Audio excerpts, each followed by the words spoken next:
encontrar la salvación, desde el prejuicio de casta en la India hasta la superioridad racial en la ideología nazi, desde la suposición de que los hombres son inherentemente mejores que las mujeres hasta el mito de que los occidentales las culturas son superiores, y así sucesivamente. Ahora se nos anima a disipar estas falsedades y refutar sus afirmaciones erróneas y exageradas. Para convencer a los primeros cristianos judíos de que su creencia en los privilegios divinos únicos del pueblo judío no tenía sentido, se necesitó la participación activa de un completo extraño, una dama cananea, nuestra hermana. El coraje de esta mujer desconocida que rompió la barrera de los prejuicios entre judíos y gentiles es quizás lo que nos hizo a ti y a mí lo que somos hoy, cristianos. En el servicio de hoy necesitamos reflexionar con esta mujer audaz y pedirle consejos sobre cómo derribar las barreras que dividen innecesariamente al pueblo de Dios, la raza humana que Dios creó por amor, entre sí. Ella comienza enseñándonos la importancia del coraje en nuestra misión cristiana de llevar a todas las personas a Dios.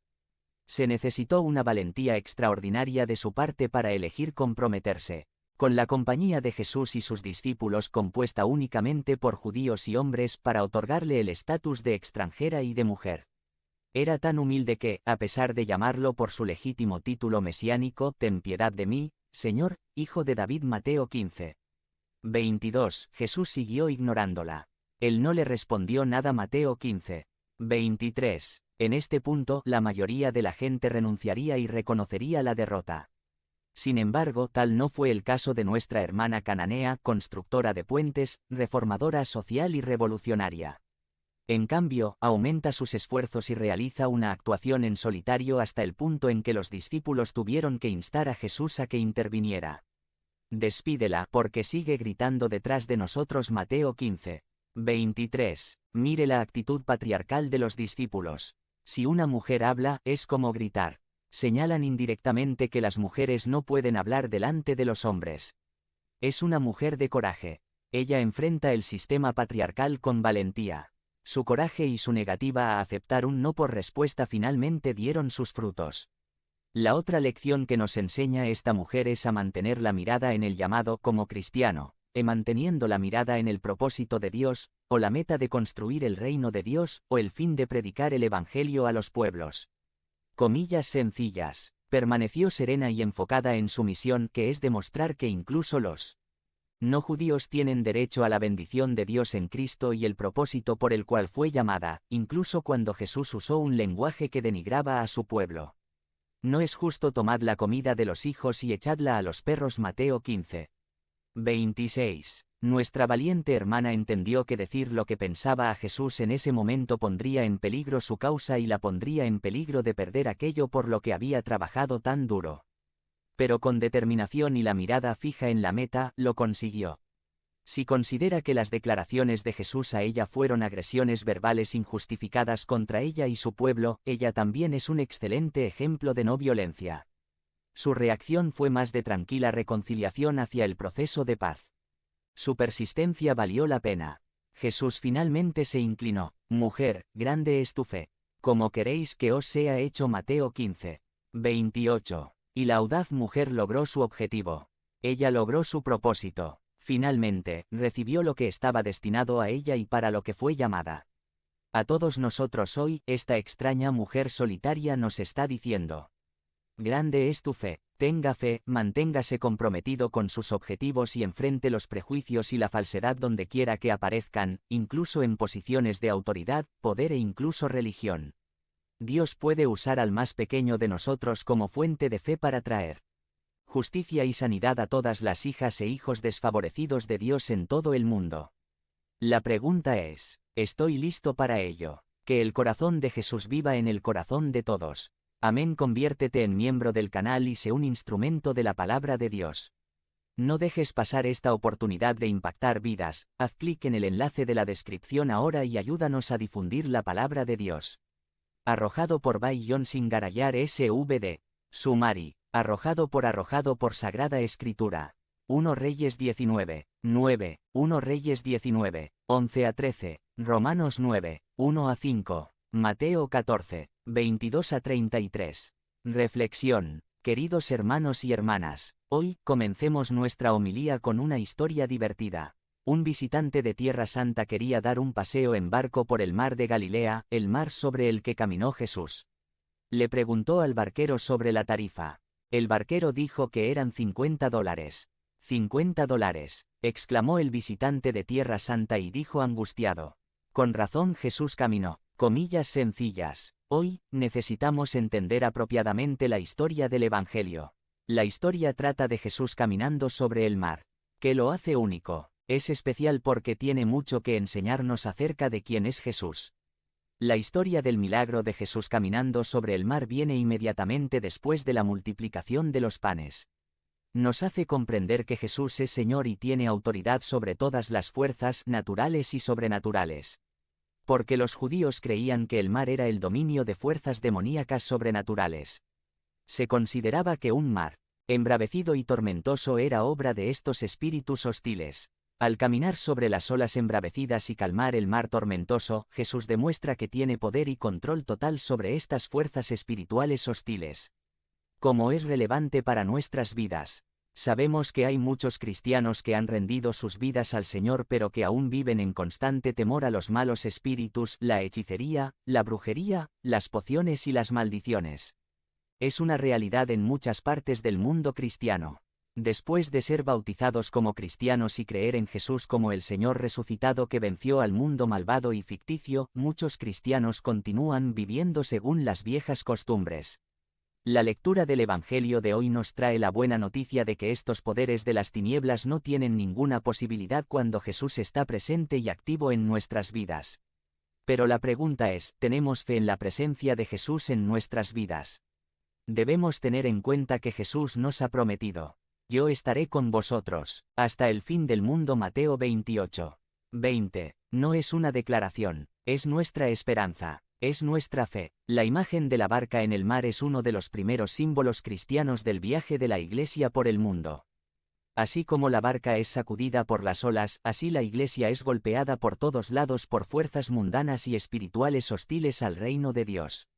Durante las crisis, Jesús viene a restaurar la paz y la armonía en su Iglesia, pero viene en una forma y manera en la que es fácilmente confundido con el enemigo. Viene de una manera que hace que muchos cristianos bien intencionados griten de miedo. Es un fantasma. Mateo 14:26. Mientras tratamos de mantenerlo fuera. Pero si escuchamos atentamente, oiremos a través de la tormenta su suave y dulce voz susurrando en el viento. Anímense, soy yo, no tengáis miedo. Mateo 14:27. Incluso si la presencia divina está acompañada por una variedad de fenómenos, incluidos vientos, tormentas, terremotos y fuego, estos fenómenos no constituyen la presencia en sí misma, que es enigmática y, en última instancia, insondable, como el silencioso, suave y gentil sonido. 1 Reyes 19:11-12. Si creemos en su palabra y lo llevamos a bordo, que es nuestra vida, familia, comunidad y lugar de trabajo, la tormenta se calma inmediatamente y la crisis se resuelve. Es nuestra esperanza, es nuestra fe. ¿Cómo podemos estar seguros de que es Cristo y no un fantasma hostil? No podemos. Debemos actuar con esperanza, debemos actuar con fe, debemos estar firmes en la promesa de Cristo. Jesús mismo vendrá a nosotros cabalgando sobre los mismos mares que amenazan con tragarnos si estamos ocupados en llevar a cabo la tarea que nos ha encomendado, tal como los discípulos estaban ocupados remando su barca hacia el otro lado de la orilla, como Jesús les había dicho a ellos. Debemos estar atentos a Jesús, que viene a brindar socorro y rescate, ya que la Iglesia en el mundo moderno navega las aguas agitadas de nuestro tiempo como lo hizo el bote de Pedro. Incluso cuando Jesús aparece como un fantasma, lo cual es antiestético y completamente inesperado, debemos esforzarnos por reconocerlo como Señor y Salvador, que nunca abandona ni un segundo de nuestras vidas. El relato de Jesús caminando sobre los mares, en particular el papel que jugó Pedro, sirve como una advertencia para los discípulos que pueden verse tentados a perder el enfoque en Jesús y prestar más atención a las situaciones potencialmente peligrosas que los rodean. Señor, si eres tú, inquirió Pedro y preguntó, mándame ir a ti sobre el agua. Mateo 14:28. Recibe la orden de, ven de Jesús. Mateo 14:29. Parece como si Jesús estuviera ordenando la imposibilidad. Pero Jesús nos brinda la capacidad de cumplir con todo lo que nos dice que logremos. Es la experiencia de todos los que fueron llamados por Jesús. Y el hombre ordinario, Pedro, comienza a caminar sobre el mar, acercándose a Jesús. Pero cuando notó el fuerte viento, se asustó y comenzó a hundirse. Pedro logró caminar sobre el agua manteniendo su mirada fija en Jesús, su mensaje y poder, pero cuando se dio cuenta del peligro en el que se encontraba y dirigió su atención a las olas, tuvo miedo y comenzó a hundirse. A veces, nosotros también somos como Pedro, perdiendo nuestro enfoque de Jesús y su promesa, y entramos voluntariamente en las aguas turbulentas. Por eso, nos dice San Pablo, porque por fe andamos, no por vista. 2 Corintios 5. 7. Que el Señor fortalezca nuestra escasa fe para que podamos permanecer firmes en nuestra creencia, en el poder y la presencia de Jesús durante todas las tormentas de la vida. Es el método para vivir una auténtica vida cristiana en un ambiente caótico, superando las propias carencias. Que el corazón de Jesús viva en el corazón de todos. Amén. Conviértete en miembro del canal y sé un instrumento de la palabra de Dios. No dejes pasar esta oportunidad de impactar vidas. Haz clic en el enlace de la descripción ahora y ayúdanos a difundir la palabra de Dios. Trabajo santo. Es dignificante. By Wilbur Madera Rivas. Sumari. El trabajo es dignificante para el ser humano como imagen de Dios. Hace algún tiempo nos contactó un joven cristiano de otro estado para ver la posibilidad de que lo apoyáramos para encontrar un lugar donde vivir por mes y medio. Estaba viniendo a la ciudad por un proyecto académico de verano como parte de su formación y quería ver si podíamos ayudarlo a conseguir alojamiento. Gracias a Dios se le pudo apoyar y cuando llegó el día de su arribo a la ciudad, fui a recogerlo al aeropuerto. Antes de llevarlo a su alojamiento, fuimos a cenar algo rápido. Mientras cenábamos y después de la conversación general para conocernos un poco más, tocó un tema que se veía que le inquietaba bastante. Me comentaba que estaba en un tiempo de toma de decisiones y que estaba bastante confundido.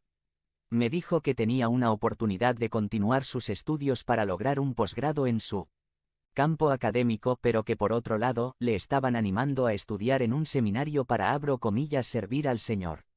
Entonces, él no sabía qué hacer. Si continuar estudiando su carrera secular o estudiar teología para servir al Señor. Es decir, él veía estas cosas como contrarias y mutuamente excluyentes.